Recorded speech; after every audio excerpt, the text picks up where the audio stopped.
ونعوذ بالله من شرور أنفسنا ومن سيئات أعمالنا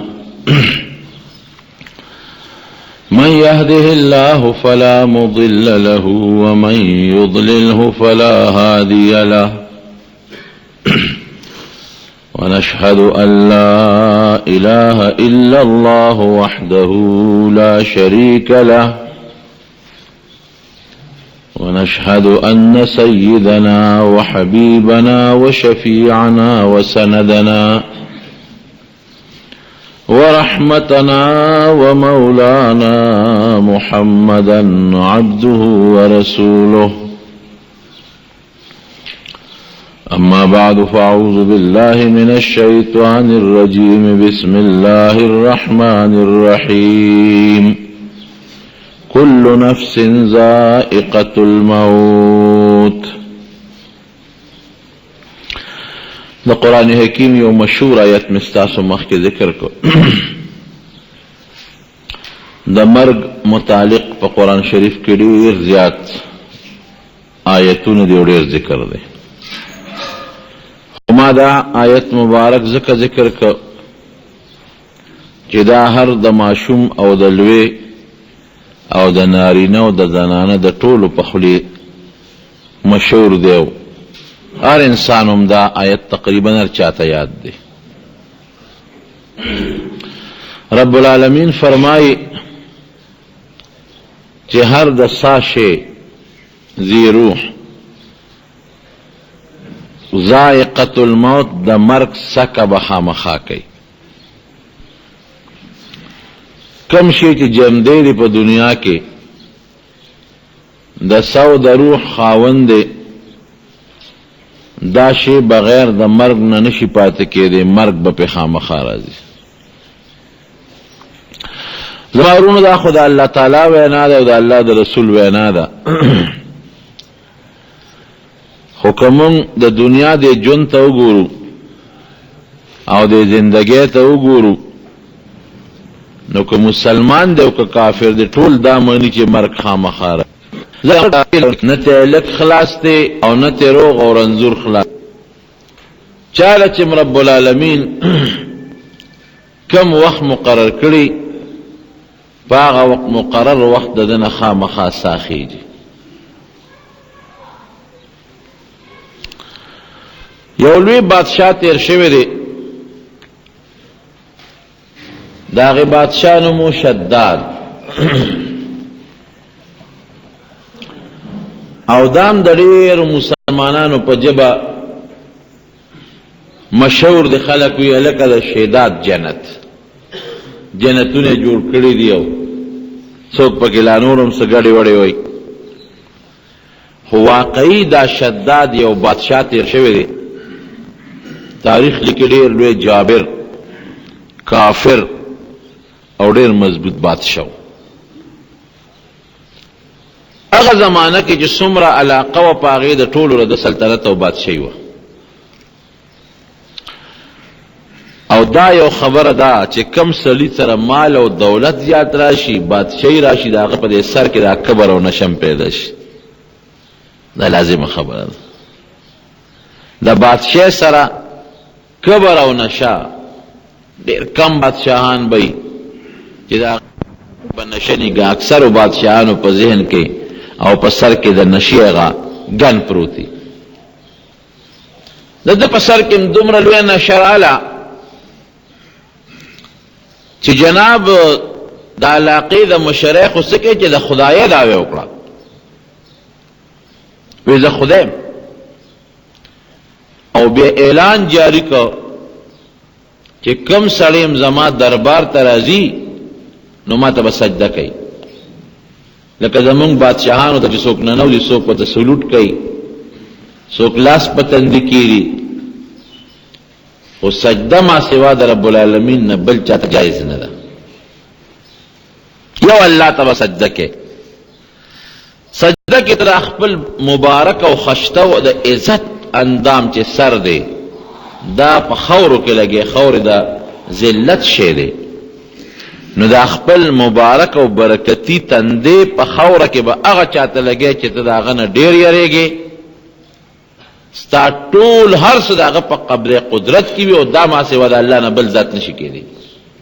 چې پورا عاجزي وکړي، پورا بندګي وکړي او چې چاته سر ولګو هغه مکمل په هره توګه لوی وګڼي، دا ما سوا د الله د ذات نه بل نشي کېدی. نو جناب دا لازمه کړې وه چې ما ته به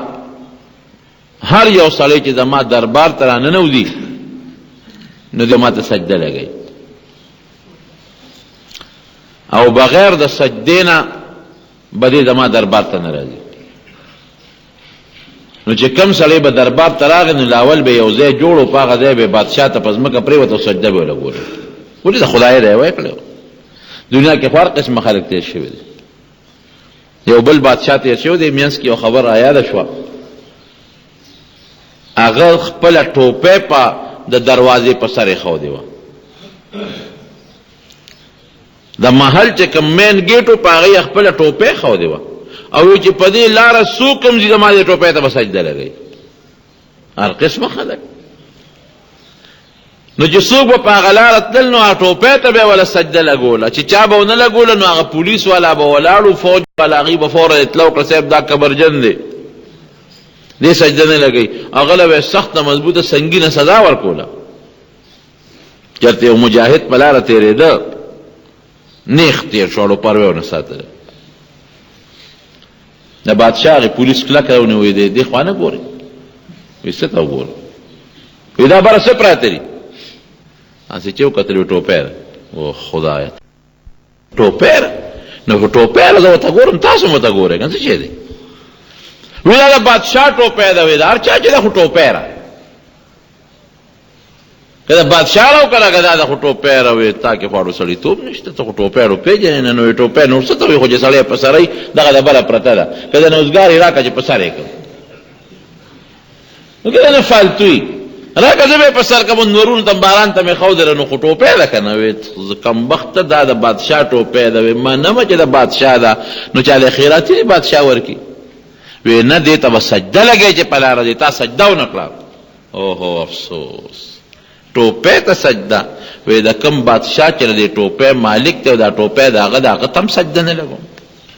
سجده به زما را تندې هغه ذات ته لګي چې کوم ذات د دې تندي پیدا کوونکی خالق او مالک دی. دې ته مسلمان قسم دې زه یم دا مسلماني خدای زمونږ په زړونو کې مسلماني کړي. موږ خو معمولي غوندې ټیپر او په مولو او پارس خپله مسلماني بیا دیکه کړو، په لږ لږ څیزه اسلام او د مسلمانانو بیا ځان خلاص کړي. وی ښه تا دونه بېعزتي بادشاه ته وی صاحب یو کبرجن هلک دی په لاره روان دی او هغه ته خو مونږ داسې وی خو دا وی راپېښ یې کړې ما ته. بادشاه ځان ته حاضر کړه لکه دومره نشه درکې تا څه ویلي دي؟ وی صاحب زه خو ستا احترام به کوم، عزت به دې کوم، زمونږ بادشاه قدر به دې کوم، څه حکم یې ما ته ووایه چې زما په وس کې زه به پوره کوم، خو سجده به زما هغه ذات ته لګي چې کوم زما خالق او مالک دی. ستا ټوپۍ خو څه کوي چې ستا په مخامخ راته ولاړه چې تا ته هم سر ونه لګوم، تا ته هم نه لګوم. بادشاه وی داسې چل دی چې دی وجل غواړي خو دی په داسې مرګ وجل غواړي چې داسې مرګ د بل چا نه وی د بچي راولې. بچي ولا راوستل، بادشاه تلاوت تپوس کې لکه ته څه کار کوې؟ معلومات خو سړی کوي. وی زه صاحب غشو ویشتو والی اسې ورته ووی ماله د غشو د ویشتو چل راځي او چې زه غشي ولمه نو هغه په چې کم ځای ته مې شیشه غشتي نو پوره هغه ځای لګي پوټې یو انچ هم د هغې نه مخکې رستونه دي. دا د بهادري وه چې د بادشاه په مخ کې د خپلې بهادرۍ اظهار کو.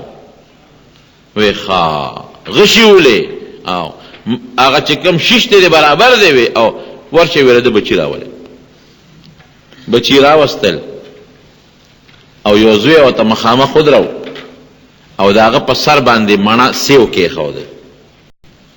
وی ته خو غشي وشتې شي که دا لیده دا غشي دا واله او زه اوس دا سیو به ولې پته به دې ولګي که ته دا غشو د ویشتو ماهر او دا سیو دې وویشته نو انعام بم درکم او خوشی به دې کم غږم درته نه کوم او که سیو دې خطا کنو ستانم سرمنو باسم او چې خطا شي نو څوک به لګي د زوی په سر یې ورته سیوې ښودې ودرېږه چې سم چل درته وښیم اوس واقعي که غشې خطا کېږي خو د زوی سر به لګي یا به د زوی سترګې لګي یا به پوزه لګي یا به مخ لګي دا سیو به اصول پته او که صاحب کوم یې وویشته ودې ویشته نو زه بری او به یوازې بری کوم نه تاله به ډېر لوی عزت هم درکړو غریب غشي او لینده په لاس کې واغېستل چې خدای پاکه دا څه په امتحان کې ګیر شو ما خو چې د غشي لاس کې هم نه دی اغېستی نه مې لینده په لاس کې اغېستی نه او دا سیو زما د زوی په سر پروت دی نو الله دا به څنګه چل کېږي زوی به مې لګي سیو به لګي د زوی سترګه به او ګران کار دی چې زوی مخامخ سړي ته ودرېږي د خپل زوی وله دا خو داسې مطلب شو لکه د خپل زوی دی وله اسیو ته په سر کېښوده وی شابه اوس شیشناکه تا دعوه کړی چې د غشو د ویشتو ماهر یم تکړه شي غشې لاس کې واغې یا الله ستا د ناموس او ستا د خاطر الله دا هر څه ما سره کېږي چې زه سجده تا لګوم او دې بادشاه پې نه لګوم الله زما دا لاس هم ستا په واک او اختیار کې دی او الله زما دا بچي هم ستا په واک او اختیار کې دی او زما د بچي دا مرګ هم ستا په واک او اختیار کې دی او زما د عزت او ذلت هم الله ستا په او تا ته الله پته چې چېرته غشې مې په لاس کې نه دی غشتي ای الله د دې رسوایه نه خو مې وساتي چې غشې راخ که ور پرېښوده تاریخ لیکي تاسو یقین وکړئ چې پټک اقه سیو په دا مینځو لګېده بچی بچ شو سیو ډکرې ډکرې خواله بادشاه ځان ته رانږدې که ویې ټپو وی دا نرځوان دی دا باس ما بریم کړی بریم یې کړی او زما ټوپی چې د ما په دروازه پرته وي هر څوک چې دي سجده به ورته لګوي او ستا متعلق د اعلان دی چې ته زه هسکه غړی ګرده چې ګورې زما ټوپی خو څه کوي چې چا ته هم سجده ما سوا د الله نه ونه لګي دا د هغه بادري نو بادشاهان هم قسمونه قسمونه تیر شوي دي شداد هم د خدایه دعوه کړه زه خدای او چې کم سړی به دربار ته راته نو دی لومبی حکم و چې سجده به ما ته لګوي او چې کم سړی به دربار نه بارو نو د خپل شکل بوتان یې جوړ کړي نو یو یو بوت به خلکو له ورکو هر چا ته په کور کې د بوت پروت و هغه بوت ته به ورله سجدې لګولې که مریض به راغی د دغې شداد بادشاه نه به یې غوښتنه کوله چې دا راله جوړ کړه که چېرته بل څه تکلیف په ده نه به یې غوښتنه کوله چې ما جوړ کړه بس پوره د خدای دعوه کړې او ډېر لوی زور یې ډېر لوی طاقت یې که د زړه نه څوک وکړو خو مجبورو خلک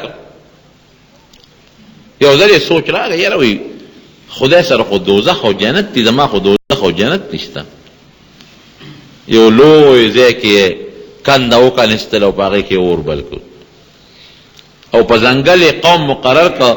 وی تاسو به روزانه دومره لرګي راوړئ په دا اور کې به ور اور باسې بلېده او چې کوم سړی به د نافرمانه و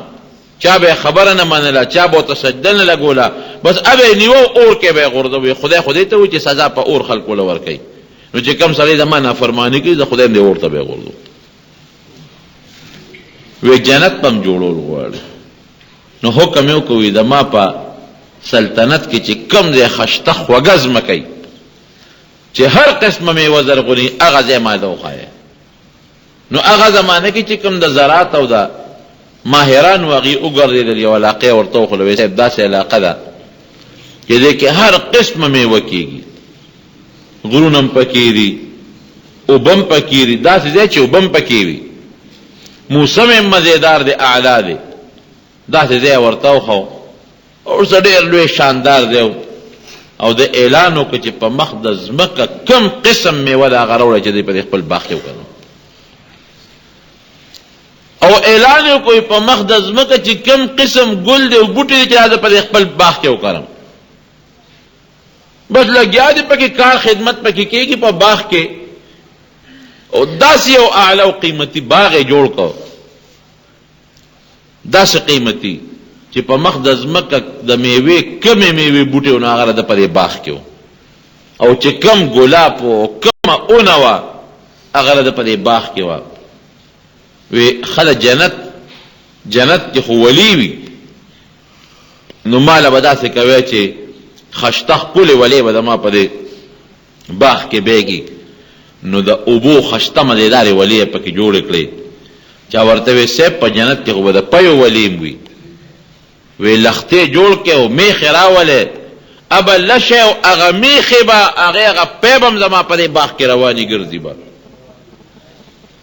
وی جنت کې خو به شاته ني د شاتو ولې به مې وی لړ شی او په مخ د ځمکه ګرځې چې کم ځای د شاتو مچۍ وي راولې حتی کې چې کم د زندګۍ او د آرایش او د خوبصورتۍ سامانو هغه ټولې د په دې خپل باغ کې کېښودل. خشته خشته جینکۍ ولکانې راوستل هغې یې په هغه باغ کې دیره کړل. غټ غټ محلونه او بلډینګونه یې پکې جوړ کړل او چې څومره هیري دي لال جواهرات یاقوت مرجان چې زما د سلطنت کې هر څومره ټول راوړی په دې باغ کې ولګوي. لګیا دي صاحب مصریان لګیا دي څوک پکې اوسپنه لګوي او څوک پکې پیتل لګوي او څوک پکې کاڼې لګوي او څوک پکې یاقوت او مرجان او څوک ملغلرې پیسې دې خرچ کېږي او باغ تیارېږي. اعلان یې وکړو چا ورته وی صاحب د الله په جنت کې خو داسې محل به چې د هغې به یو خښته د سرو وي بله به د سپین وي. وی شا به سره سپین هم راغونډ کې چې په مخ د ځمکه زما د باغ نه بار چا سره هم سره سپین ني ټول راغونډ کې بازارونو کې وګرځېدل سره سپین یې راغونډ کړل د هغې نه وړې وړې خښتې جوړولې او صاحب د هغې محل هم پکې جوړېږي چې زه داسې جنت جوړ کړم. زمونږ په دې خلکو کې دا مشهوره ده وی دا جنت فردوس هغه جنت دی دا شداد جوړ کړی. یاره مې ډېر قمقله خبره ده ډېره قمقله خبره ده. اوس الله دا شداد جنت ته محتاجه دی شداد بسي او د هغه باغ بسي جنت الفردوس خو الله جوړ کړی دی خدای دې وله موږ بوځي. هغه زمانه کې جوړ کړی دی چې دا د ځمکه اسمانونه هم نو پیدا او جنت الفردوس خو نبی کریم صلی الله علیه وسلم فرمایي اذا سألتم الله فاسألوه الفردوس چې دا الله نه سوال کوئ نو فردوس ته غواړئ. ځکه چې په ټولو جنتونو کې دا اوچت جنت دی او د جنتونو په دا منځ کې دی ډېر اعلی جنت دی. الله دې ورته موږ بوځي. دا د شداد څه معمولي غوندې باغ دا د هغې چېرته مقابله کولی شي. د جنت د یو بوټي مقابله د یو میوې مقابله نشي کولی. دا دروغ خبره ده چې دا چا مشوره کړې ده. وی څومره سره او سپین چې دا ټول پیدا کې صاحب بنګلې پکې جوړ کړو پچا کې دا وی دا جنکۍ پکې دا دا حوري دي او ولکان وی دا غلمان دي او ولې پکې جوړ کړو باغونه دي او کاروبار دی او سره او سپین راغونډېږي چې هغه سره او سپینې پکې ولګول د هغې پکې د شیشو کوټې یې جوړې کړې د سرو سپینو یې جوړې کړې. وزیران ولرال وی صاحب جنت ته تیار شو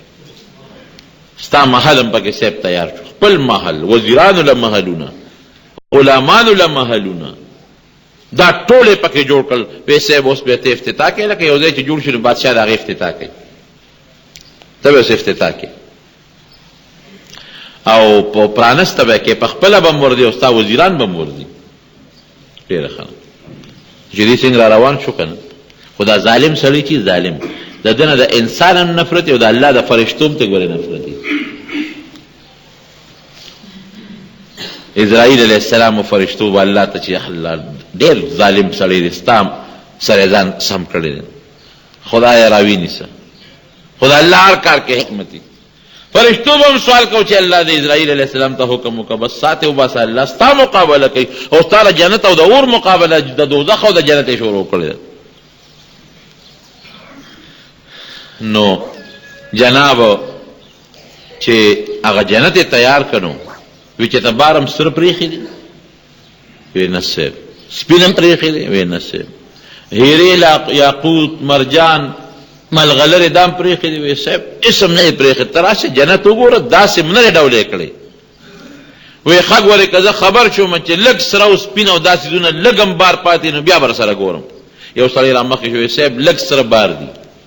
کوم ځای دي ویره یو ماشومه جینۍ وه د هغې غوږ کې والی وې د سرو مونږ ویلو مونږ ته دا والی رستی خو هغه په جړا شو په چغه شو یتیمه د پلار یې مړ دی زمونږ پې رحم راغی دقه والی په پلان کې کلي کې دی او ماشوم یې په غوږ کې شته او باقي په مخ د ځمکه چې څومره کالي د ښځو او د نرو مونږ ټول راغونډ کړي ستا په باغ کې مې لګولي وی اله به د اس نه کوزېږم چې د دغې ماشومې نه هم دا والی راوړی او د جنت د دروازې خوا کې ولاړ دی لا نه ننوځي ټول فوج او لښکر وزیران سره ټول ولاړ دي وی صاحب تاسو را ننوځئ نو خیر سړی مولیږه که نه هغه والی به ترې سره وړي وی نه نه تر څو چې دغه والی هم نی راوړی او دا هم په دې جهاد کې لګولي ني زه به قدم دننه نه ږدم منډې شو او ماشومې له د بادشاه هغه کارنده ولدل اله بچې شابه دا والی راکړه بادشاه په نور کې ولاړ دی او جنت ته نه داخلېږي خپل دغه ته شابه ماشومه چته ورکوي ماشوم نه والی اخله هغې چغې جوړې کړې چې نه نه زه نه ورکوم نه ورکوم بس هغه کس ورته ګوتې کړی چې دی له هم چک ورکړه او دی له هم چک ورکړه دا غوږونه یې وله وشلول او هغه والی ته وتښتول په منډې دی دې ماشوم یې الله ته مخ کړه چې یا الله ارمان نو که زما پلار وی نو زما دا والی خو به زما نه دې ظالم نه وی کنه یتیم یم یتیم الله تا بې سرې کړم پروردګار که زما پلار نه وي هغه د هغې پلار هم څه نه شو کولی خو د هغې ماشومې په زړه کې خو دا چغې جوړې کړې الله زه ته بې سرې کړی ما یتیم یم نو که نن زما بابا جمدی وي که نه نو زما دا والی خو به د ظالم ما نه وي وړی واقعي حدیث پاک کې راځي چې د یتیم په سر به د رحم لاس ږدي او الله په دې ډېر خوشحالېږي چې څوک د یو یتیم ماشوم یا ماشومې په سر د رحم لاس ږدي دنیا کې په الله رحم کوي او د یتیم او د مظلوم حدیث پاک کې راځي چې یو مظلوم چا سره څوک ظلم وشي هغه ته مظلوم وایي چې هغه د خولې نه وباسي د الله دربار ته دې نه زر رسېدونکی شی بل نشته او یا الله ورته وایي چې ای مظلومه ظلم در سره وشو لانصرنک ولو بعد حین زه به تا سره امداد کوم د دې ظالم نه بدل الله اخلم زه لږ ساعت پس دې وي خیر دی خو دا بدل الم دې ماشومې سره الله چت چې الله دې اوچت که بادشاه وي څه چلم وکړه وی جي هغه والی هم راوړه شاه به دا ویلې کې زرګر ته ووایي چې دا یو ځای کې ولګوي نو زه باندې ننوځم هغه ځای کې رب العالمین اسرائیل علیه السلام ته حکم وکړه ورشه دا ماشومې دعا قبوله ده شاه به ورشه چې دا سپېره ده نه د دې باغ ته قدم وانهلي چې باغ ته ننوځي چې دا مری دی ورته نیولي سارې ته ایستي شاه به فټافټ بادشاه وزیرانو ټول شاته ولاړ دی او فوج دی لوی دومدام جوړ دی او باغ جنت ولا جوړ شوی د هغې افتتاح ده او ډولکي دی او نخري دی او ډوډۍ دی او میلمانه دی او لوی شرمول جوړ دی او ناګهانه اسرائیل علیه السلام راغی او په قصات ورنږدې شو مری نه یې ونیو او سیت یې وایستل په هغه د پاسه مړ شو لاندې راپرېوت خپل باغ ته داخل نه شو او روایت کې راځي چې ماشومې الله ته فریاد وکړو نو فرشتو الله ته چغې جوړې کړې چې یا الله دا ماشوم یتیمه ده ډېر ظلم ورسره کېږي الله دې ظالم سره خو چې نور صبر ورته ونه کړي الله راوینیسي نو د اسرائیل علیه السلام نه چا تپوس وکړو وی ته خو د ډېرو خلکو نه ساګانې وباسې دا راته ووایي چې ته په چا دې رحم راغلی دی وی نه د ما پړه کې رحم الله نه دی جوړ ما ته چې الله حکم کړی دی که هغه ماشوم دی او که ګدا دی او که لس دی او که شل دی ساتې راوالم دی د اسرائیل علیه السلام سره ډېرې فرشتې ملګري چا نه په خپله وباسي چا نه د ناستو په ذریعې څه وباسي وی داسې رحم نه خو هسې چېرته د افسوس یاره یو ځای کې مې افسوس کړی و هغه دریابي کښتۍ روانه و په دریاب په منځ کې الله تعالی هغه غرقه کړه ما ته حکم وکړو چې ته ورشه او چې څومره په دې دا خلک دې په د کښتۍ کې نو دا دې ټولو نه سا وباسه زه ورغلم ساګانې مې ترې اوچته کړې یو زنانه وه او د هغې په غېږ کې ماشوم او هغه ماشوم یې د خپلې سینې ته را پیوست کړی او هغه ماشوم له پی ورکړو او د کښتۍ یوه تخته چې ماته شوه نو دغه زنانه په هغه تخته را پاسه ناسته وه او دا د دریاب د چپو به دا تخته کله داسې وړله او کله به یې داسې وړله ګډه تخته وه او دا پې دا زنانه چې هغه ماشوم بچی په دا غېږ کې دی او پی ورته دقه وخت کې ځان ته پیوست کړی دقه ځان یې کلک کړی تخته یې هم نیولې ده او ماشوم بچی یې هم نیولې دی او دا دریاب ولا چپې ورکوي وی تا ما ته حکم چې ورشه دې ښځې نه سا وباسه نو ستا حکم الله نیغ رالم او دا وی ستا حکم الله ورلم او د هغه مور نه مې وله سا وویستله او هغه ماشوم بچی په دریاب په منځ کې پته هغه تخته د هغه مړې مور په هغه سینو هم دقسې پاتې شو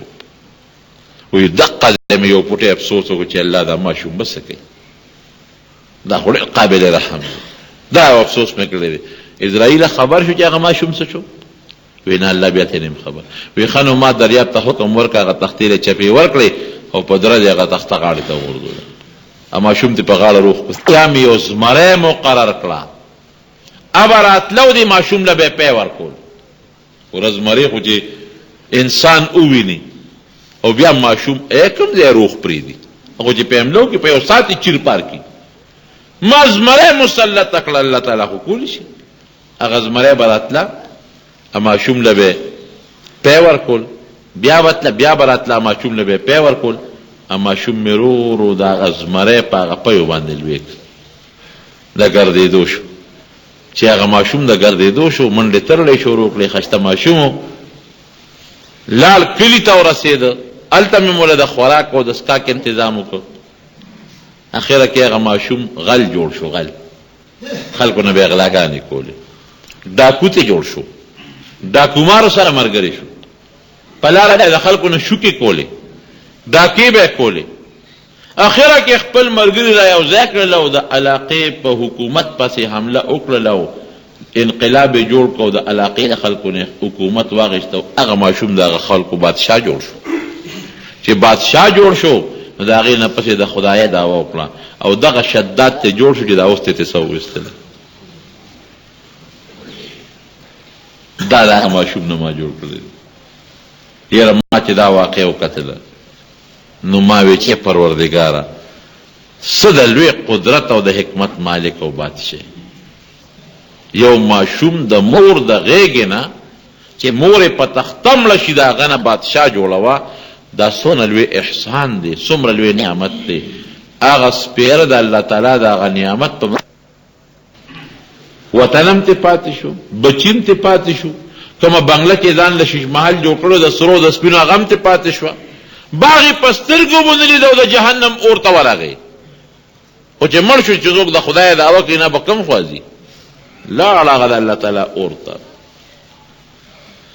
زمارونو د مرګ نه هیڅ څوک نشي بچ کېدی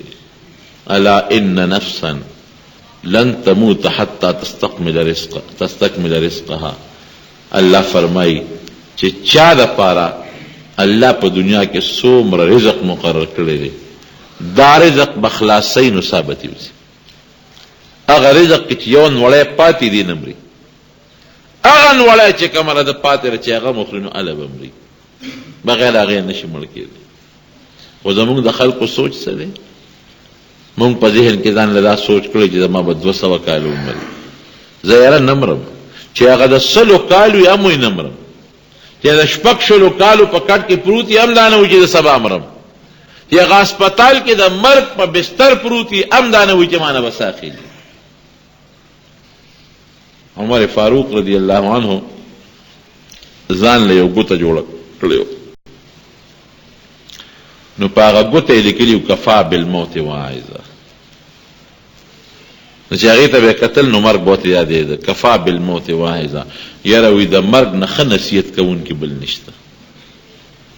چې سړی نصیحت کوي نو چې ته بزرګ لدي وي ما ته نصیحت وکړه چې ته مشر ته وي ما ته نصیحت وکړه خو د مرګ نه بهترین نصیحت کوونکی شی زما وروڼو ګورې بل نشته که یو سړی وي چې ځان ته د نصیحت وکړم دې مقبرې ته لاړ شي قبرونو ته دې وګوري چې په مقبره کې دې قبرونو ته وګوري د دې نه غټ نصیحت بل نشته دا چې څومره په مقبره کې مړي پراته دي دا څوک دا خو داسې نه لکه چې د اسمان نه راپرېوتل او په ځمکه رانوتل دا خو هماغه خلک دی چې یو وخت کې په دې مخ د ځمکه ګرځېدل یو وخت کې په دې مخ د ځمکه کاروبار کوو د چا دوکانو د چا زمینداره وه څوک افسر و څوک گورنر و څوک بادشاه و څوک ملک و څوک خان و څوک مزدورکار و چا پټي سنبالول، څوک د پټوره د ځمکو مالکانو، چودریان، خانان، لوی لوی خلک چې مقبرې ته وکتل دا ټول د ځمکې لاندې